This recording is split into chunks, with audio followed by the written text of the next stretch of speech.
I'll always remember the first time I saw The Lighthouse. It's a movie that's straightforwardly about two men going insane while stuck in a lighthouse, but its tone and world are able to make you feel like a part of it, in a way that's hypnotically unique. It's about a spiral into insanity, and it wants you to feel like you're inside that spiral too. That means you're never comfortable, always second-guessing what you're seeing. But it feels really good to be confused by it. It's mythical and unknowable. At the start, two men arrive at a lighthouse to serve as its keepers for 4 weeks. One a stereotypical sailor, a grizzled Willem Dafoe,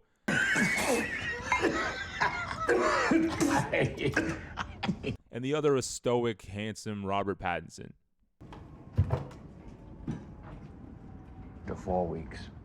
The foghorn starts to drone before the movie even shows us anything. It gets louder as the men approach the island, and the light peeks through the fog.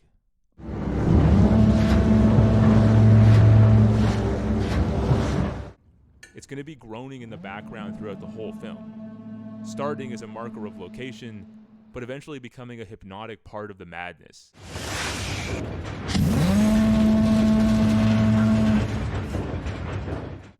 The sounds in general always make you feel like you're falling under some strange maritime spell.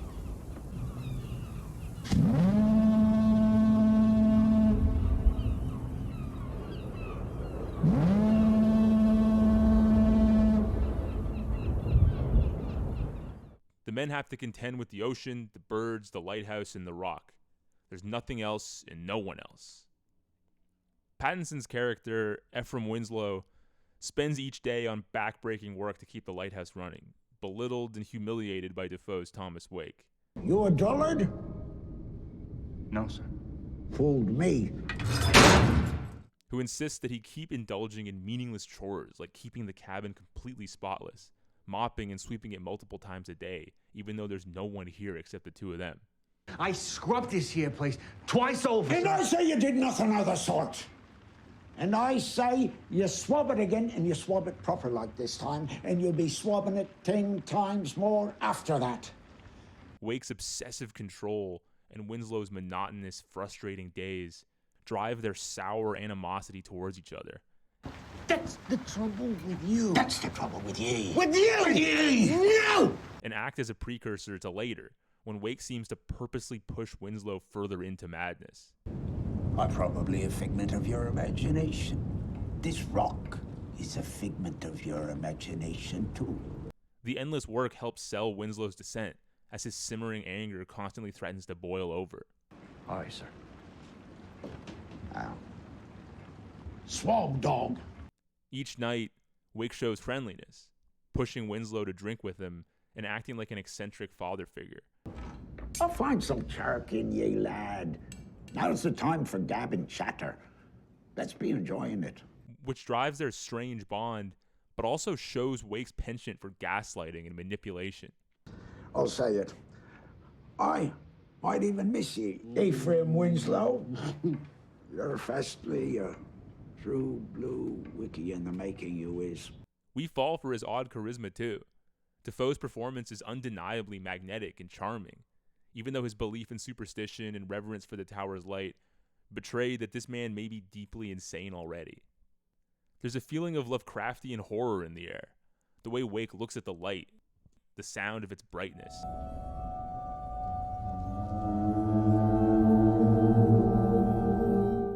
And the stubbornness of the island's birds. Lord! But it's not overt at the start. It lurks and teases. We're watching the movie from the perspective of Winslow, and that's where the difficulties in keeping our own handle on reality come from. We can see and understand his frustrations and obsessions, but what start as odd, dark dreams start to become hallucinations that make it unclear when we're watching his unconscious mind and when something is really happening. He doesn't seem to be able to tell either, and that makes it difficult to know at some points if Wake is fucking with him, or if that too is a paranoid delusion. Don't leave me! And I knew you was mad when you smashed up that lifeboat just now and chasing me with an axe trying to kill old Tom. The film is great at making both seem equally possible, at tilting its reality right at the moments you think you have a handle on it. After viciously beating a bird to death despite Wake's warnings, Bad luck to kill a seabird. the wind changes. But since all the other superstitious stuff felt ambiguous and non-real, we can't quite tell if this is some sailor's curse or if it's just coincidence. It certainly feels real.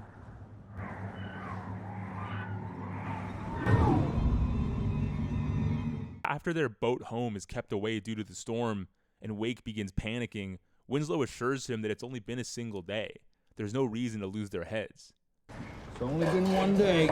But again, Wake makes sure to flip everything around. It's been weeks ago since we missed our Winslow.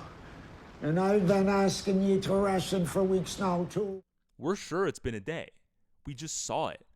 Is it Wake gaslighting in an attempt at control and trickery? Or are we just trapped in Winslow's head? This ain't funny. No, it ain't. And I ain't wanting to be stranded here with some damn lunatic. Winslow accepts it so easily, though, that we feel like we should too. After that moment, time is no longer marked. We've completely lost track of how long they've been here. The more the hallucinations assert themselves, the harder it is to keep our footing. The visions make it into a spellbinding, mythological fable. The mermaid one is probably my favorite scene in the film.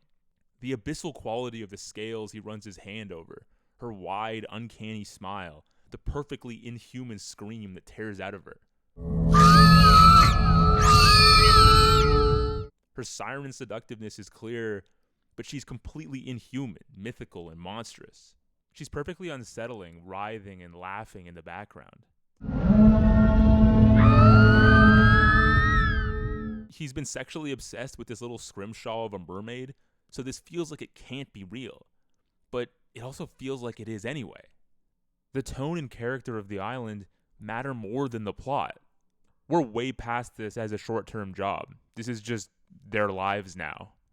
And so their relationship starts to get a lot more powerful. I also love the cuts out to the lighthouse as tiny.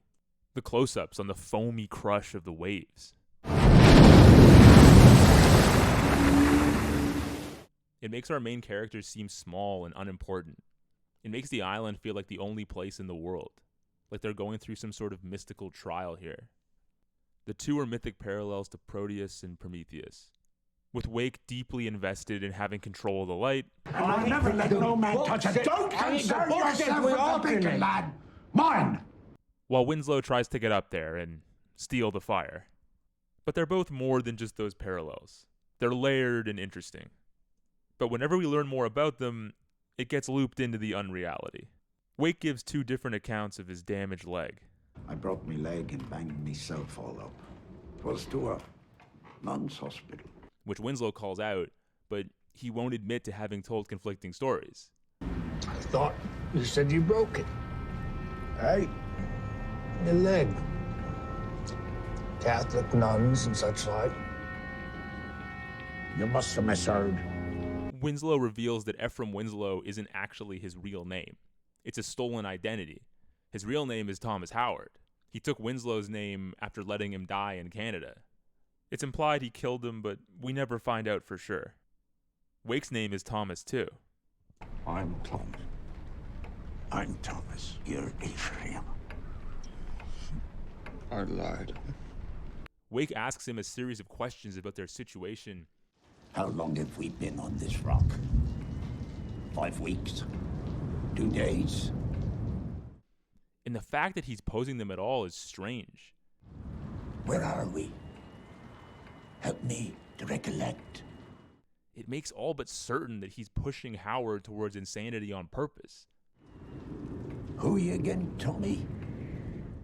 And why does it feel like he's talking directly to us? I didn't realize how much of this story I didn't know, how tangled up things had gotten, until he spoke right to me. It makes you feel like you're in this with them, like the island knows all about you. It knows the answers to these questions, but you don't, and it's not going to tell you. The curse Wake levies at Howard when he won't compliment his cooking feels extremely real. Let Neptune strike ye dead, Winslow!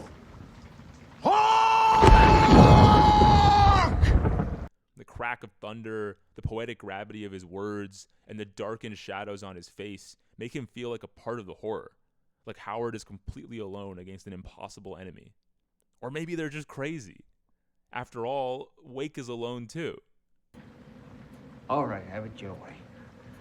I like your cooking. All this makes the love and hatred between the two complicated. Wake thinks Howard is a foolish, supple-minded dog, and Howard thinks Wake is a domineering, self-serious madman, or some sort of supernatural horror. But they're each other's only company, so they drink heavier and heavier as the movie goes on, dancing and singing with repressed sexual and physical energy.